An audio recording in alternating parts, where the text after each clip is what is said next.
Alright, so today is 20th of April 2023, and that is the day of a huge solar eclipse or significant solar eclipse. So in this video I'll share a few words about this eclipse and what it means for your ascension process. Okay, firstly, I'm not an astrologer, so I don't know all the ins and outs of it. I just know that these eclipses have effects on us. They're almost like, as I see it, almost like portals that bring in energies and make certain things possible or accentuate certain aspects of life. Okay, so this one that is happening now is in Aries, and it has therefore an element of fire to it. And practically what I'm noticing with people, myself and people close to me, is the element of fire and flaring up. So if you're feeling like flaring, like you're like running like on a treadmill, or you're flaring up, or you can't stop, or you're restless, or this is one of the possible energies of this eclipse. Now, the eclipse is happening also in this time of rapid ascension, rapid transformation. So I have another video which I will link to, where I describe like the ages and how this is the end of a 25,000 year cycle, and in fact also a 75,000 year great cycle of ascension, and what they call the harvest, which is simply where you graduate to the next density of Earth. Okay, so just bear in mind that there's a lot going on. So the eclipse is happening in that. So even though the eclipse is now, the effects of it continue for a while, and also the general effects of this ascension are happening and will be for the next few years. So this video will still be relevant then. But now is a good opportunity to settle in and to feel this energy, what is special about this time, and what to do about it. So this eclipse, now think of eclipse as the sun is obscured by the moon, it goes dark. So in that sense, almost like the light goes off, there's darkness, there's a period of rest, and then the light goes on and the things in the room have changed. That is happening now. So one of the things you're going to feel is, well, the sun effect burning, and then you're going to feel something like a loss or something like confusion. And this is especially true of this one now, and because of the time it's happening. And so what I'm noticing, guys, is huge confusion in our lives. In the world, there's chaos going on. Just about every country is touched by some form of chaos. The world is quite literally going mad out there. And in our personal lives as well, it might seem things are going crazy. So even if you've lived a spiritual life and you've been dedicated to ascension and you've had awakenings, this can be a very difficult time. Now that is what's prompting me to make the video, talk about this difficulty, especially for light workers. We have a special category of difficulty in that we must manage the daily life, the 3D world, and then the new incoming fourth density or fifth dimensional world. So the world has already shifted to fourth density. Some people might like to think of it as fifth dimension, however you want to do that, fourth density. But all our structures, most of them are still 3D, which means linear, time, money, numbers, all that. Now, what you might be feeling, and certainly I'm feeling in this time, is it's hard to keep grip of numbers. Like day, today is Thursday. Like, what the hell is Thursday anyway, if you think about it? Thursday. It means nothing. It starts to become ridiculous if you look into it. It's just the now. The now. So what you might be feeling also is the now, present moment, is more naturally interfacing and coming and filtering into your life, but it doesn't always feel blissful. It can feel confusing, or it can disrupt. So what's also happening now is disruption. So think of that eclipse as eclipsing light. So all of your light of your conscious mind, and what you think you know, and even the beautiful, noble things of your spirituality will be eclipsed, as it were, put out, because it's necessary, my friends. This is why we're going through this. We are letting go of a lot of the old, just about all old certainties of third dimensional existence, including the spiritual ones. So so one of the things so part of the medicine of this is to become comfortable with letting go of the things that no longer serve. And it would be nice if it was easy, because some of the things that we call to let go of are really, in an ordinary world, would be beautiful and very noble. I've spent quite a few years, and now recently again another wave of it, of letting go of something in particular dear to me, which has been my creative writing, artistic impulse. So I published a book several years ago, a novel, did fairly well. I thought I was into the big league, but then things tapered off and I just couldn't find that groove again. And now when I look into it, the signal is so very faint, and I realize there's no support. So I'm telling you, there's no support coming from the universe. Like God has left the building as far as that goes. So that's caused me quite a lot of anguish, really internal combustion. It's like, because I thought, well, surely this is noble, surely this is good.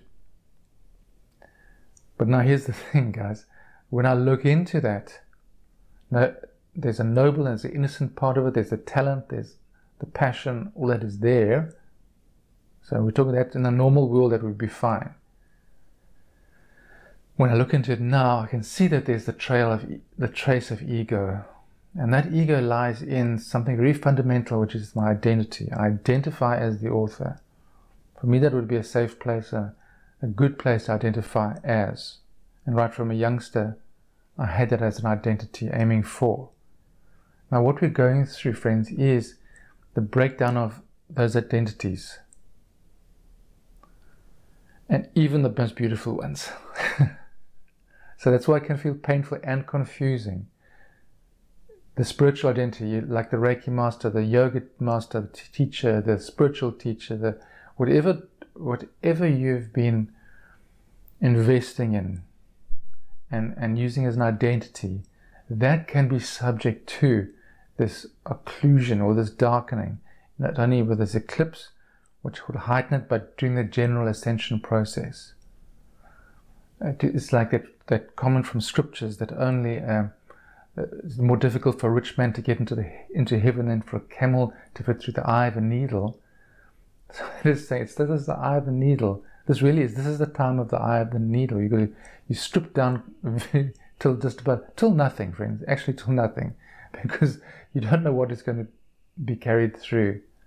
So when we look at what to do, the one thing is get comfortable and start to normalize the letting go, which might sometimes feel like loss, and that you're not going mad, and that you're not being unsuccessful, and you're not being negligent. If you've got all your ducks in a row, if you've done your work, done what you can, and it's still leaving, and it's like there's no juice in it, look in and see if there's a trace of identity and ego in it, even the slightest. And if there is, let that go, and the whole thing might disappear. What you love.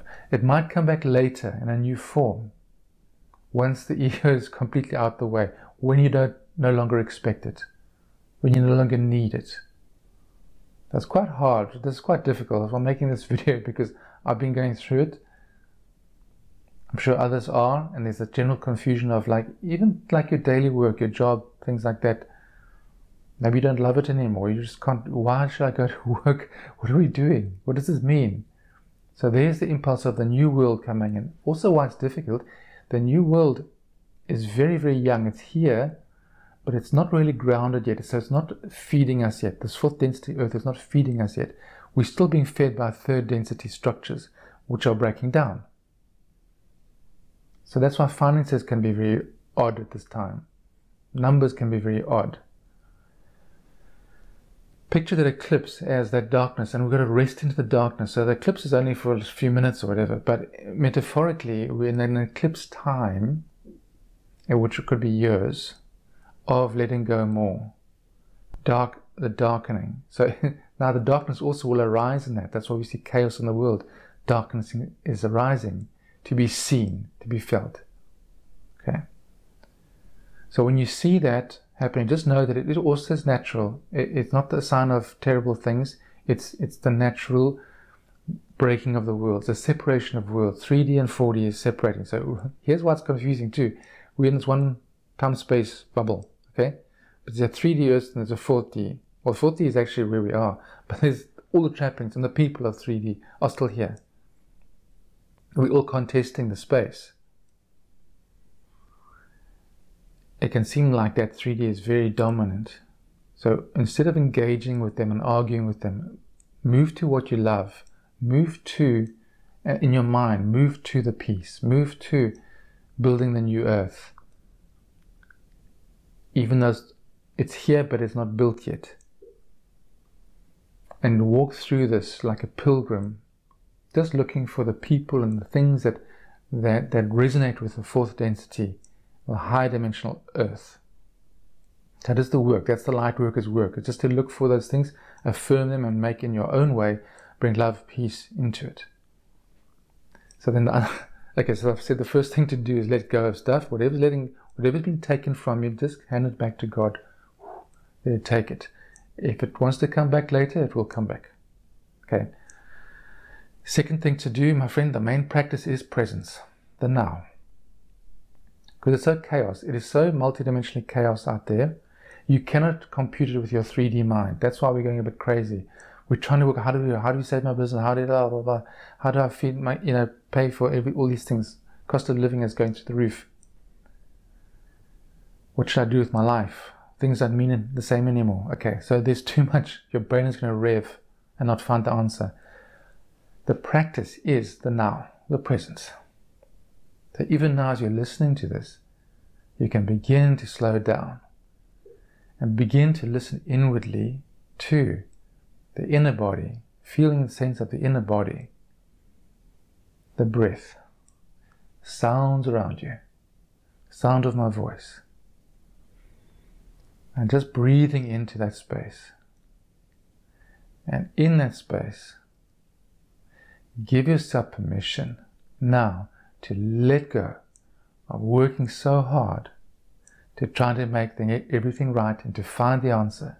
The answer is not in your conscious mind. The answer is in this presence, in this stillness. It's coming through from the formless dimension into form.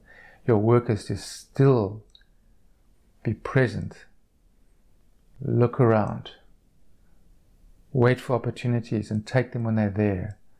Rest. If you're revving, calm, go for walks, be present, breathe. This practice will restore sanity, and this practice builds the new earth. You can't solve everything with your conscious mind. Let that go. The mind can stop revving. Find rest. How does it feel to have permission to let everything go? Everything you've been pushing it. Just drop it, just for now.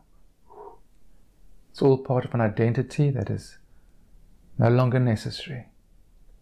And just enter, celebrate this eclipse time when the light goes out.